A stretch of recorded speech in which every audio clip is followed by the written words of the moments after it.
Class 8 NCERT math. प्यारे बच्चों, आज हम algebraic expression and identity chapter करने जा रहे हैं।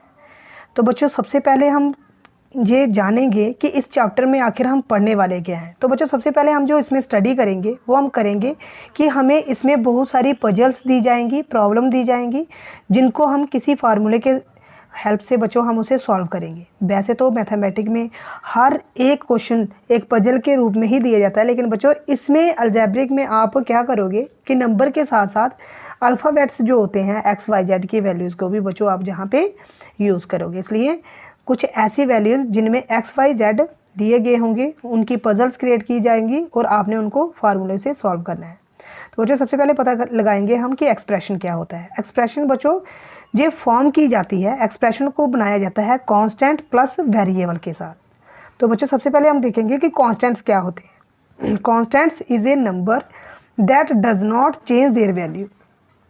आप ये कह सकते हो कि ऐसे सिंबल्स जो कभी भी अपनी वैल्यू चेंज नहीं करते, उनकी वैल्यू फिक्स रहती है। फॉर एग्जाम्पल, हम जहाँ पे नंबर पे ले रहे हैं, नंबर के तौर पे ले रहे हैं 1 2 3। तो बच्चों ये 1 2 3 सो ऑन टू ऐसे नंबर जो चलते जा रहे हैं, ये कभी भी आप देखोगे कि आप ये कभी भी कांस्टेंट जो होते हैं अपने वैल्यू को चेंज नहीं करते।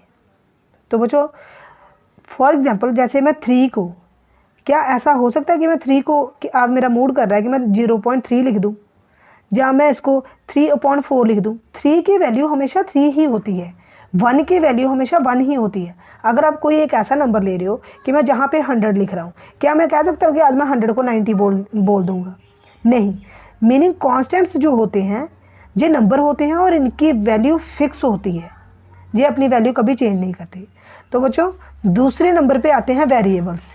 तो बच्चों वेरिएबल्स वो होते हैं जिनमें मतलब वो सिंबल्स होते हैं जिनमें हम लेटर्स को यूज़ करते हैं या अल्फ़ाबेट्स को यूज़ करते हैं। एग्जाम्पल के तौर पे वेरिएबल्स वो होते हैं जिनको हम एक्स वाई जेड इस तरह के नंबरों से हम जहाँ पे वो करेंगे, यूज़ करेंगे।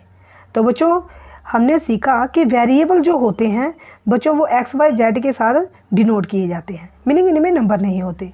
तो आपने एक ख़ास ध्यान रखना है बच्चों, हमने देखा कि कांस्टेंट अपनी वैल्यू कभी भी चेंज नहीं करते, लेकिन वेरिएबल जो होते हैं चेंज देयर वैल्यूज़, वेरिएबल अपनी वैल्यू को चेंज कर देते हैं। वो कैसे? देखो बच्चों, जैसे जहाँ पे आपको दिख रहा होगा कि x के साथ 2 लगा हुआ है, तो बच्चों ये 2 टाइम है, तो x देखो कैसे अपनी वैल्यू चेंज करेगा। हमने लीनियर इक्वेशन में पढ़ा था कि जब ये वेरिएबल ये कांस्टेंट 1 इधर जाएगा तो बच्चों ये 9 - 1 मतलब 8 हो जाएगा, ये 2x = 8 हो जाए। तो x की वैल्यू बच्चों हमारे पास कितनी आएगी? x की वैल्यू आएगी हमारे पास, ये देखो बच्चों जहाँ पे ये 2 मल्टीप्लाई हो रहा है, जहाँ पे डिवाइड हो जाएगा, मीनिंग x की वैल्यू आ जाएगी 8/2 मीनिंग 4।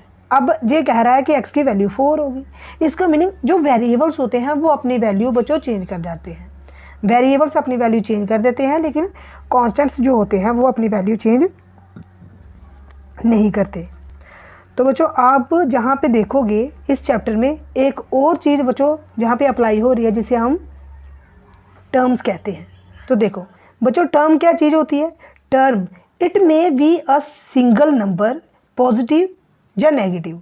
टर्म बच्चों एक सिंगल नंबर हो सकता है कि वो पॉजिटिव नंबर हो सकता है कि वो नेगेटिव नंबर हो। फॉर एग्जाम्पल, जैसे मैंने जहाँ पे 5 लिखा, -7 लिखा, एक्सेट्रा, ऐसे बहुत सारे नंबरों को हम टर्म्स कह सकते हैं।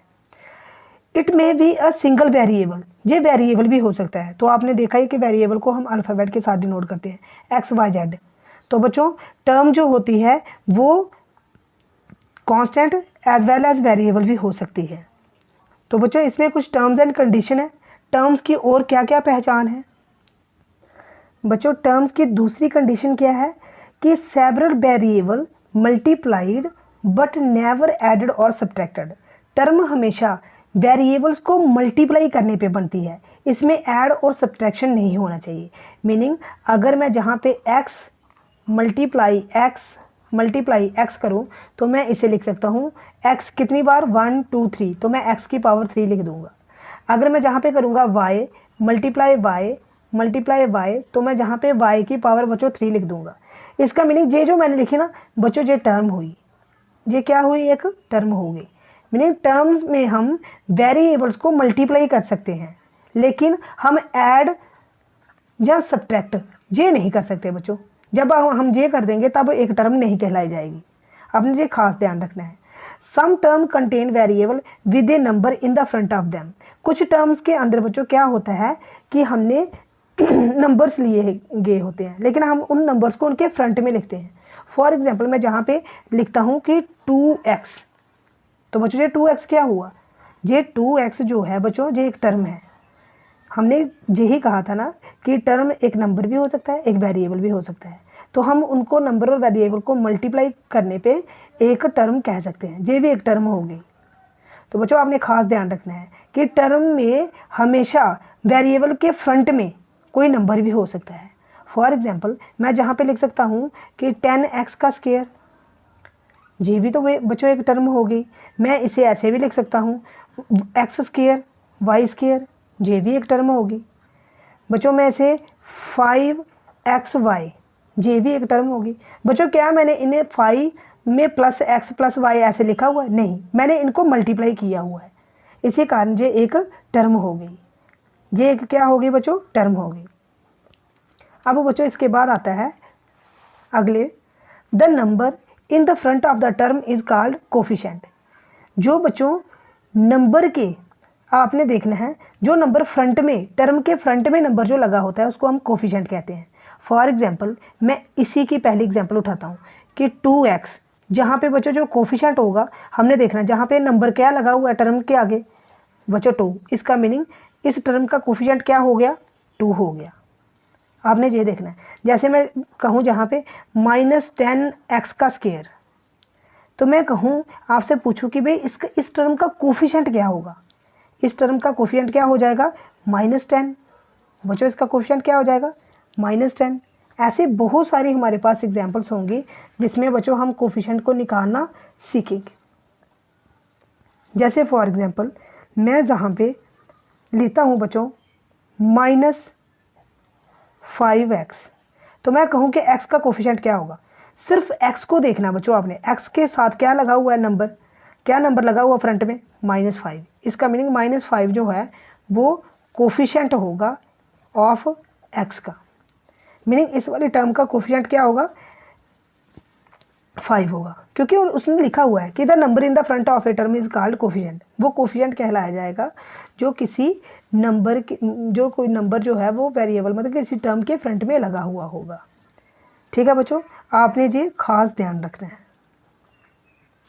तो बच्चों नेक्स्ट जो कह रहा है, terms are added to form expression. जब भी हम टर्म्स को बच्चों ऐड करते हैं तो बच्चों उससे एक एक्सप्रेशन बनती है, उससे एक क्या बनती है? एक्सप्रेशन बनती है। फॉर एग्जांपल मैं आपको एग्जांपल के तौर पे जहाँ पे एक समझाने वाला हूँ। बच्चों देखो ये एनसीईआरटी की ही एग्जांपल है कि अगर सोचो कि मैंने लिखा जहाँ पे 4x, तो ये एक टर्म होगी। अगर आप इसके साथ एक और ऐड कर दो, तो मैं बच्चों अगर जहाँ पे ऐड कर दूंगा, सोचो कि मैंने कहा था ना कि टर्म कोई नंबर भी हो सकता है, कोई वेरिएबल भी हो सकता है, तो बच्चों ये एक क्या बन गई? ये एक बन गई हमारे पास एक्सप्रेशन। बच्चों ये क्या बन गई हमारे पास? एक्सप्रेशन बन गई।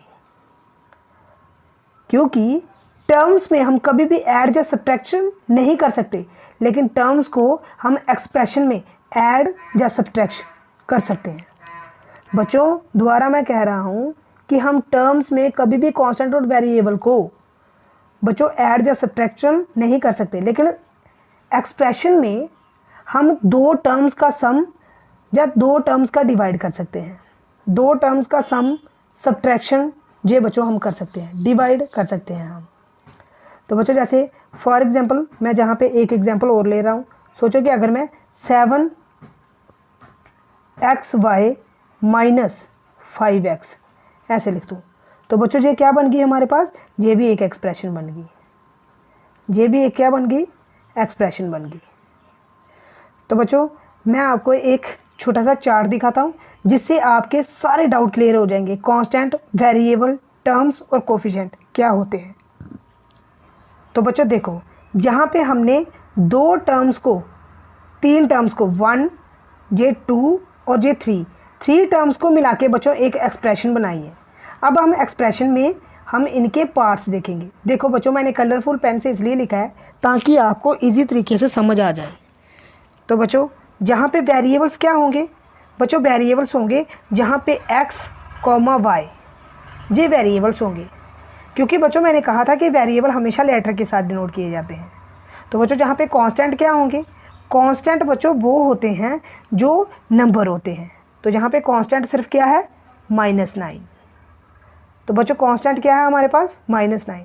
अब बच्चों कोफिशिएंट क्या होंगे, मैंने आपको कहा कि किसी भी टर्म के फ्रंट में लगा हुआ नंबर बच्चों कोफिशिएंट कहलाया जाता है। किसी भी टर्म के नंबर में लगा हुआ, किसी भी टर्म्स के फ्रंट में लगा हुआ नंबर कोफिशिएंट कहलाया जाता है। इसका मीनिंग जहाँ पे जो हमारा कोफिशिएंट होगा बच्चों वो क्या होगा, 2,4। बच्चों देखो जब वेरिएबल के साथ इसके फ्रंट में 2 लगा है, इसका मीनिंग x का कोफिशिएंट क्या है, 2। जहाँ पे वेरिएबल y है, y के फ्रंट में क्या लगा है, 4। इसका मीनिंग इसका y का कोफिशिएंट क्या है, 4। तो मैंने जहाँ पे लिख दिया कि कोफिशिएंट जहाँ पे 2 और 4 है। तो बच्चों टर्म्स क्या होती है, टर्म्स बच्चों वो होती है जिनको ऐड करने पे एक्सप्रेशन बनता है। तो बच्चों टर्म्स यहाँ पे कितनी है, 1, 2 और 3। इसका मीनिंग मेरे पास टर्म्स कितनी है, 2x, 4y, -9। तो बच्चों ये हमारे पास टर्म्स है जहाँ पे +9 होगा, मतलब टर्म्स में हम प्लस और नेगेटिव नहीं बच्चों देखते, ठीक है। तो बच्चों 2x, 4y +9 ये हमारे पास टर्म्स आ गई, और इन टर्म्स को सम करने पे एक एक्सप्रेशन बनता है। क्या बनता है बच्चों, हमारे पास एक एक्सप्रेशन बनता है। तो आई होप कि आपको अच्छी तरह से समझ आ रहा। तो बच्चों इसके बाद आता है फैक्टर ऑफ टर्म्स। फैक्टर, किसी भी टर्म्स का फैक्टर कैसे निकाला जाता है। तो बच्चों फैक्टर ऑफ टर्म्स जो होता है ये होता है the product of factors, the product of factors. तो बच्चों आपको पता है कि प्रोडक्ट का मीनिंग होता है मल्टीप्लाई। तो जैसे कि मैं कहूँ कि मेरे पास एक टर्म्स है, जैसे मैं ये वाली टर्म ही उठा लेता हूँ 7xy। तो बच्चों इसके आपने प्रोडक्ट करना है, कैसे, 7 × x × y, यही तो इसके फैक्टर होंगे बच्चों, यही इसके क्या होंगे, फैक्टर होंगे। इसका मीनिंग आपने इसके फैक्टर निकाल दिए। अगर मैं एक टर्म लूँ -5x, तो बच्चों आपने इसके फैक्टर कैसे निकाले हैं, -5 × x, ये इसके फैक्टर हो गए। तो बच्चों ये इसके क्या हो गए, फैक्टर। तो आपने फैक्टर ऐसे निकालने हैं। आपको जो एक्सरसाइज में ये क्वेश्चन भी आएंगे। बाद आपके सिलेबस में एनसीईआरटी में है टाइप्स ऑफ एक्सप्रेशन, किस तरह की एक्सप्रेशंस बच्चों होती हैं। पहले नंबर पे आता है बच्चों मोनोमियल, जहाँ पे मोनो वर्ड का जो मीनिंग है, मोनो का मीनिंग होता है बच्चों 1। तो इसका मीनिंग ऐसी एक्सप्रेशन जिसमें ओनली 1 टर्म हो बच्चों से मोनोमियल कहा जाता है। उसे क्या कहा जाता है, मोनोमियल। मीनिंग उसमें कोई भी प्लस या माइनस का 2 टर्म्स को जोड़ के या सब्ट्रैक्ट करके साइन नहीं होना चाहिए। जैसे फॉर एग्जांपल हम इसे लिखेंगे कैसे, इसकी डेफिनेशन हम लिख सकते हैं कि आप एनसीईआरटी पे बच्चों आपने देख लेना कि कंटेन ओनली 1 टर्म। ऐसी एक्सप्रेशन जो सिर्फ एक ही टर्म्स को कंटेन करे उसे बच्चों मोनोमियल कहा जाता है, जहाँ पे मोनो का मीनिंग होता है 1, सिर्फ आपने 1 लेनी है। तो जैसे बच्चों में जहाँ पे आप एनसीईआरटी पे देख लेना बच्चों, पहले आया 4x का स्क्वायर। बच्चों देखो क्या मैंने इसमें कुछ सम करके या माइनस करके कोई और टर्म जोड़ी है, नहीं। ऐसी एक्सप्रेशन बच्चों मोनोमियल होती है।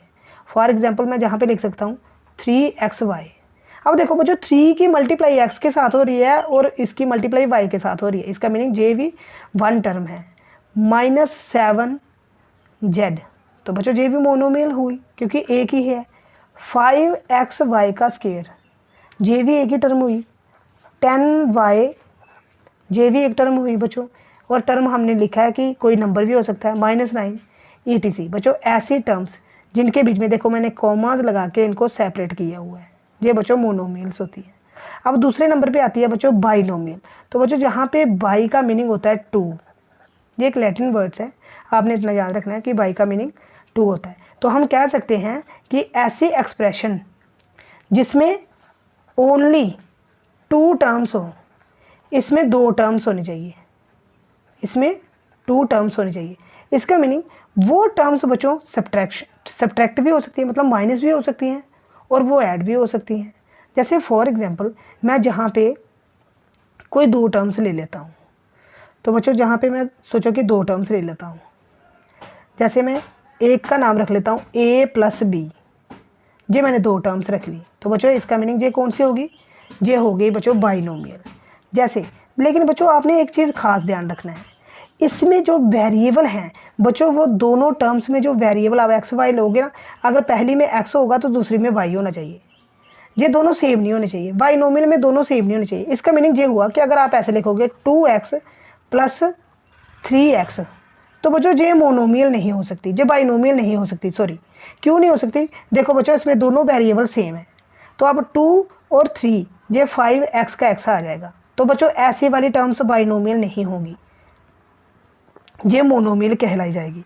आपको इस तरह से करना पड़ेगा कि इसके वेरिएबल सेपरेशन रखने पड़ेंगे, 2x + 3 दूसरा y लेना पड़ेगा बच्चों आपको। इसका मीनिंग ये देखो, ये बाइनोमियल हुई क्योंकि आपने इसमें डबल बच्चों वेरिएबल लिए हुए हैं। आपने इसमें दोनों सेम टर्म्स नहीं लेनी, दोनों के वेरिएबल डिफरेंट होने चाहिए। वेरिएबल बच्चों जहाँ पे सिर्फ x और y की वैल्यू नहीं हो सकती, वेरिएबल में आप l m ले सकते हो, a b ले सकते हो। देखो वेरिएबल में आपने क्या कर लेना है, अल्फ़ाबेट्स लेने हैं, लेकिन ऐसे अल्फ़ाबेट्स लो जो सीक्वेंस पे बने। देखो बच्चों जैसे बाइनोमियल की एनसीईआरटी में बड़ी अच्छी एग्जांपल दी गई है। अगले नंबर पे जैसे मैं जहाँ पे लगाऊँ 3xy, बच्चों देखो अगर मैं जहाँ पे ले लूँ 40, ये देखो बच्चों ये भी 3xy + 40, सॉरी यहाँ पे थोड़ी मिस्टेक होगी बच्चों, 3xy + 40, इसका मीनिंग क्या हुआ, ये भी बाइनोमियल होगी। बच्चों इसकी बड़ी अच्छी सी एग्जांपल एक और है हमारे पास। जैसे आप सोचो कि जहाँ पे मेरे पास z का स्क्वायर -4y है, देखो बच्चों जहाँ पे भी क्या है, बाइनोमियल यूज़ हो रही है। जहाँ पे भी बच्चों हम क्या यूज़ कर रहे हैं, बाइनोमियल यूज़ कर रहे हैं। जैसे मैं जहाँ पे 4x और बच्चों जहाँ पे 5y यूज़ कर दूँ, तो बच्चों ये भी क्या हो रही है, बाइनोमियल। ठीक है बच्चों, अब हम चलते हैं अगले सेशन की ओर। तो बच्चों अब तीसरे नंबर पे आता है ट्राइनोमियल। तो ऐसे एक्सप्रेशन जिसमें 3 बच्चों वो हो, 3 टर्म्स हो। तो बच्चों जहाँ पे ट्राई का मीनिंग ही पहले समझना आपने, ट्राई का मीनिंग होता है 3।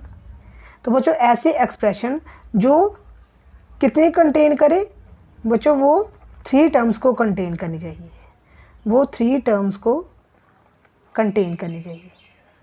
आपने ये याद रखना है। अब देखो बच्चों, अब जहाँ पे अगर बाइनोमियल में 2 वेरिएबल आप यूज़ कर रहे थे लेकिन वो सेम नहीं होने चाहिए, वैसे ही जहाँ पे होना चाहिए, जहाँ पे 3 होने चाहिए। सोचो कि जहाँ पे मैं लेता हूँ पहला 2 + 3 + 4, तो बच्चों वेरिएबल मुझे जहाँ पे डिफरेंट लगाने पड़ेंगे, x y z। सोचो कि अगर मैं जहाँ पे 2a + 3b और जहाँ पे 4, जहाँ पे ये बच्चों c लेना पड़ेगा मुझे। ये इस तरह की बच्चों ट्राइनोमियल, मुझे इस तरह की एक्सप्रेशन को मैं ट्राइनोमियल कहूँगा। बच्चों एनसीईआरटी में बहुत अच्छी एग्जांपल्स दी गई हैं। जैसे जहाँ पे हमारे पास ट्राइनोमियल में बच्चों एक एग्जांपल और है, जैसे जहाँ पे इन्होंने दी गई है y - xy का स्क्वायर + y का स्क्वायर। तो देखो बच्चों जहाँ पे ये तीनों की तीनों क्या है, डिफरेंट है। कैसे देखो बच्चों, आपको कैसे डिफरेंट दिख रही है? देखो बच्चों जहाँ पे x y का स्क्वायर है, x y का स्क्वायर है, लेकिन जहाँ पे सिर्फ y अकेला ही स्क्वायर है, क्या आपको कहीं ऐसा दिख रहा है कि एक y का स्क्वायर और होगा? जहाँ पे देखो बच्चों, जहाँ पे सिर्फ सिंगल y है, स्क्वायर नहीं है इसके ऊपर। इसका मीनिंग कि जहाँ पे 3, हमें जहाँ पे ट्राइनोमियल में 3 तो लेने पड़ेंगी, लेकिन वो डिफरेंट होनी चाहिए। मतलब 3 टर्म्स लेनी पड़ेगी, लेकिन वो टर्म्स कैसी होनी चाहिए, डिफरेंट होनी चाहिए, तब जाके वो ट्राइनोमियल कहलाई जाएगी। आप ऐसे नहीं कह सकते कि अगर आपने 2x + 3x + 5x तो आप कहोगे कि सर ये ट्राइनोमियल होगी। नहीं, ये ट्राइनोमियल नहीं हो सकती बच्चों। ये 5 और 3 8 और 2 10, इसका मीनिंग ये 10x, ये तो बच्चों सिर्फ 1 टर्म बनी, और 1 टर्म वाली तो हमारी मोनोमियल हुआ करती थी। तो आपने ऐसी गलती नहीं करनी। तो देखो बच्चों इसके बाद आता है पॉली। देखो बच्चों पॉली का मीनिंग होता है बहुत ज़्यादा। ये पॉली वर्ड का मीनिंग होता है, इसका मीनिंग होता है बहुत ज़्यादा। ये सिर्फ जो पॉली वर्ड है इसका मीनिंग होता है बहुत ज़्यादा।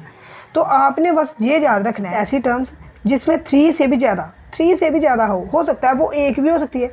हो सकता है मैं 3xy, तो बच्चों ये पॉलिनोमियल होगी, क्योंकि मैंने कहा एक या एक से ज़्यादा, आपने ये याद रखना है, एक या एक से ज़्यादा, ठीक है बच्चों, तो वो पॉलिनोमियल होती है, एक या एक से ज़्यादा, ठीक है। देखो बच्चों, जैसे जहाँ पे ये पॉलिनोमियल के अंदर बच्चों सारी आ जाती है, आपने ये याद रखना है कि पॉलिनोमियल के अंदर बच्चों ये तीनों आ जाएंगी, मोनोमियल, बाइनोमियल, ट्राइनोमियल। पॉलिनोमियल के अंदर तीनों की तीनों आ जाएंगी, मीनिंग अगर ये मोनोमियल हुई 3xy तो ये भी पॉलिनोमियल, अगर दो वाली हुई जैसे मैं 7xyz और -10, ये तो बच्चों ये बाइनोमियल थी, ये भी पॉलिनोमियल कहलाई जाएगी। अगर बच्चों हमारे पास ये ट्राइनोमियल हुई जैसे 2x + 3y + 7z, तो बच्चों ये ट्राइनोमियल थी, ये भी पॉलिनोमियल होगी। और अगर ये ऐसी हुई बच्चों 2x + 3y + 7z और +5, तो बच्चों ये वाली भी पॉलिनोमियल होगी, ये वाली भी पॉलिनोमियल होगी। इसका मीनिंग पॉलिनोमियल में सभी आ जाती हैं, मोनोमियल, बाइनोमियल, ट्राइनोमियल, ये बच्चों सारी आती हैं इसके अंदर। अकॉर्डिंग टू योर सिलेबस बच्चों हमारे पास टर्म्स जो होती हैं वो 2 टाइप्स की होती हैं, एक होती है बच्चों लाइक टर्म्स और दूसरी होती है अनलाइक टर्म्स। तो बच्चों लाइक टर्म्स वो होती हैं जिसमें वेरिएबल सेम हो, जिसमें वेरिएबल जो हैं वो सेम हो। जैसे बच्चों मैं लाइक टर्म्स की तरफ लिखने जा रहा हूँ, जैसे मैं जहाँ पे लिखूँ 7x, बच्चों आप NCERT में देख लेना, वहाँ पे आपको अच्छी तरह से समझ आ जाएगा। देखो बच्चों, ये 7x कॉमा मैं जहाँ पे लिखूँ 14x, देखो बच्चों हमने जहाँ पे वेरिएबल का खास ध्यान रखना है, देखो वेरिएबल सेम आ रहा है, हमें साइन से कोई मतलब नहीं है। ये टर्म्स देखो बच्चों, जहाँ पे जैसे मैं जहाँ पे लिख दूँ 13x, तो ये लाइक टर्म्स होगी। अनलाइक टर्म्स बच्चों वो होती हैं जिनके वेरिएबल सेम नहीं होते। जैसे मैं लाइक टर्म्स में इन्होंने एक और एग्जांपल दी गई है कि 5x का स्क्वायर, तो ये क्या 5x के लाइक होगी? नहीं, इसका दूसरा बच्चों जो हमें चाहिए टर्म्स उसके साथ भी x का स्क्वायर लगा होना चाहिए, फिर जाके ये लाइक टर्म्स कहलाई जाएगी। तो अनलाइक टर्म्स बच्चों वो होती हैं जिनके वेरिएबल सेम नहीं होते। जैसे फॉर एग्जांपल बच्चों मैं लिख दूँ जहाँ पे 7x, तो दूसरी साइड पे मैं लिख दूँ 7y, ये अनलाइक टर्म्स होंगी। जैसे मैं जहाँ पे लिख दूँ कि बच्चों 7x और जहाँ पे लिख दूँ 5x का स्क्वायर, मैंने आपको कहा ना कि अगर इधर स्क्वायर होना तो इधर भी स्क्वायर चाहिए मुझे, तो बच्चों ये 7x और ये 5x का स्क्वायर है, इसका मीनिंग ये अनलाइक टर्म्स है। बच्चों दूसरा जैसे मैं जहाँ पे लिखूँ कि भाई मेरे पास ये 7x है और दूसरा 7xy है, ये भी अनलाइक टर्म्स होगी। तो बच्चों ऐसी टर्म्स जिनके वेरिएबल सेम हों, दो के बीच वेरिएबल सेम हो, वो लाइक टर्म्स कहलाई जाती है। कभी भी एक टर्म जो होती है वो लाइक या अनलाइक आप नहीं कह सकते, इसमें दो या दो से ज़्यादा होनी चाहिए, बस आपने ये याद रखना है।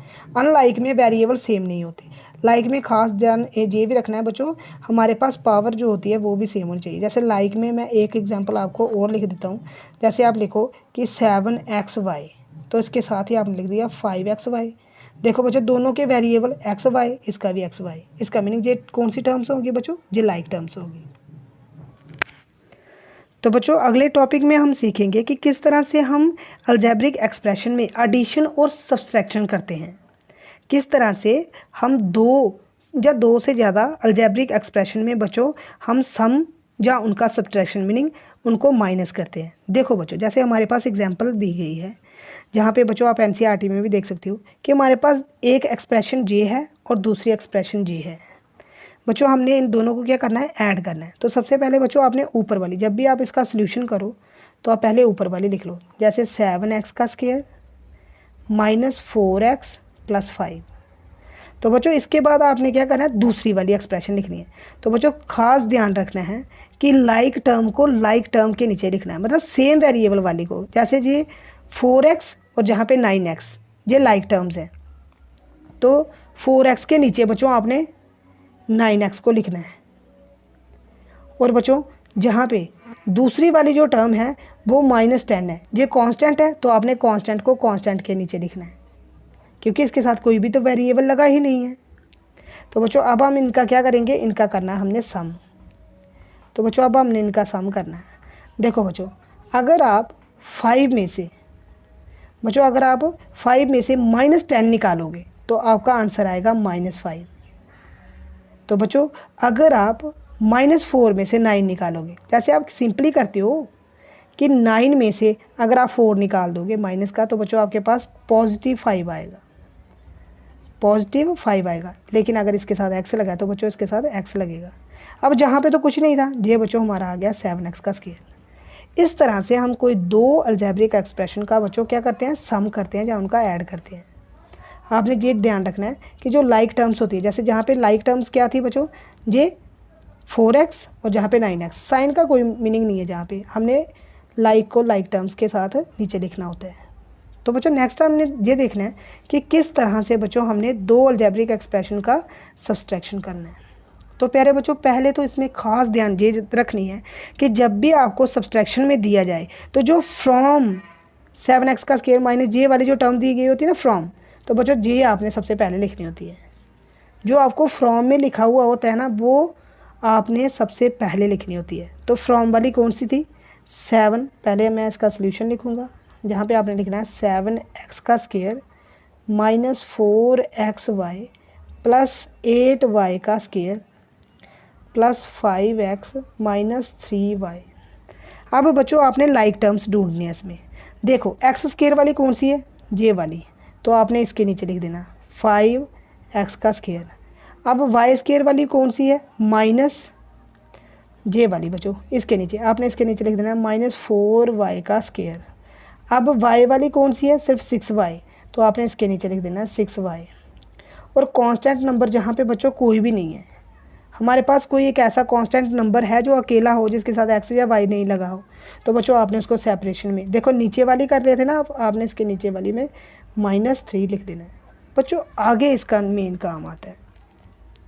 इसमें क्या है, जब भी आप सब्सट्रैक्शन करो तो आपने नीचे वाली जो टर्म है ना 5x वाले, इनके साइन चेंज कर देना है। देखो 5 पॉजिटिव का था, मैंने नेगेटिव का कर दिया। अब ये देखो बच्चों, ये जो 4 था ये मेरे पास नेगेटिव का था, तो मैंने इसको पॉजिटिव कर दिया। ये बच्चों मेरे पास नेगेटिव का था, मैंने इसको पॉजिटिव कर दिया। और ये 3 नेगेटिव का था, मैंने इसे पॉजिटिव कर दिया। तो बच्चों अब मैं इनका सब्सट्रैक्शन करूँगा। अब मैंने इनके साइन चेंज कर दिए। 3 का साइन पॉजिटिव हो गया, -6y का पॉजिटिव हो गया, -4y का स्क्वायर का पॉजिटिव साइन हो गया, और +5x स्क्वायर का नेगेटिव साइन हो गया। अब देखो बच्चों, जहाँ पे तो कुछ भी नहीं था, इसलिए इसका आंसर मेरे पास 3 आएगा, लेकिन आएगा किस में, पॉजिटिव में, क्योंकि ये आंसर मेरा पॉजिटिव, नीचे मैंने इसका साइन चेंज कर दिया। अब सॉरी बच्चों, आपने जहाँ पे मैंने ध्यान नहीं दिया, ये पॉजिटिव का था, जहाँ पे 6 जो है ये पॉजिटिव का था, इसका आंसर बच्चों, इसका जो साइन है ये माइनस में हो जाएगा। मैंने अभी देखा बच्चों बुक पे, ये माइनस का था। अब ये माइनस और माइनस, क्योंकि ये पॉजिटिव का था तो ये माइनस में मैंने कन्वर्ट कर दिया, तो बच्चों माइनस और माइनस क्या हो जाएगा, प्लस, तो निशान माइनस का ही रहता है। तो बच्चों ये -9y। अब देखो बच्चों, जहाँ पे 5 अकेला ही है, तो मैंने जहाँ पे लिख दिया 5x, लेकिन 5x किसका है, पॉजिटिव का। अब देखो -4, जब -4 का साइन मैंने पॉजिटिव में चेंज कर दिया, तो बच्चों पॉजिटिव का 4 + 8, 4 और +8 कितने होते हैं, 12। तो बच्चों अगर इसका कोफिशिएंट जो इसके साथ वेरिएबल लगा था वो y स्क्वायर, तो y स्क्वायर का y स्क्वायर। अब देखो 4 के नीचे कुछ नहीं है, इसे ऐसे सिंपल उतार लो, -4xy। अब जहाँ पे होगा बच्चों, ये देखो ये साइन इसका पॉजिटिव है, लेकिन चेंज मैंने इसका किया हुआ है। अब 7 में से 5 निकाले तो बच्चों क्या आएगा, 2 आएगा, लेकिन पॉजिटिव का, क्योंकि पॉजिटिव वाली टर्म बड़ी है हमारी। तो ये बच्चों हमारा आंसर कहलाया जाएगा। इस तरह से हम दो टर्म्स को सब्सट्रैक्शन या उनका एडिशन इस तरह से करते हैं। तो बच्चों आई होप कि आपको वीडियो पसंद आई होगी। Thanks for watching.